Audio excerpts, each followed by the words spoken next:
यार सच बता रही हूँ, अगर घूमने जाना है ना तो इंडिया के बाहर कहीं भी चले जाओ, चाहे नियर बाय कंट्रीज में ही चले जाओ, नेपाल श्रीलंका कहीं भी चल जाओ। एटलीस्ट आप जितना पैसा खर्च करोगे उसकी उसका आपको वैल्यू और सर्विसेज मिलेगा। इंडिया तो बुरी तरीके से स्कैम कर रहा है यार। आपने दिल्ली के महिपालपुर के होटल्स देखे हैं? फोटो कुछ ही डालते हैं, होता कुछ ही है, फाइनली आप वहां जब पहुंचते हो तो रुकवाते किसी और ही होटल में है।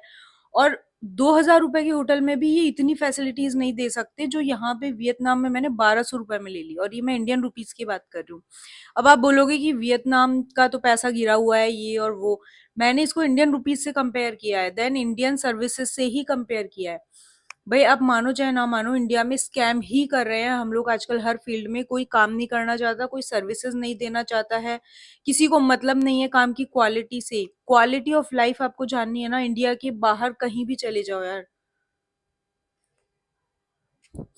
आप मेरी ड्रेसेस देखो, यहाँ पे मैंने वीडियोस डाली है, मेरी और भी रील्स है इंस्टा के ऊपर, आप वो देख सकते हो। ये ड्रेसेस पहन के मैं यहाँ पे आराम से रात को अकेले 11-12 बजे भी घूम पा रही हूँ, और कोई मुझे किसी तरह का डर या सेफ्टी का कोई इशू नहीं है।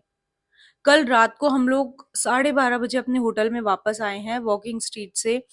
और जो मैंने फोट और ये वाली मैंने ड्रेस पहन रखी थी, और आज की मेरी ड्रेस आप देख लीजिए।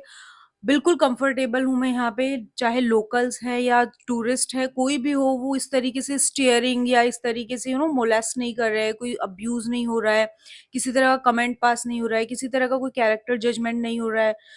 इंडियंस को क्या प्रॉब्लम है यार, क्या दिक्कत है? वो खुद भी नहीं जीते हैं, दूसरों को भी नहीं जीने देते हैं। हम लोगों की सोच डेवलप ही नहीं हो पाई है आजादी के बाद से 80 सालों के अंदर भी। सॉरी टू से दिस।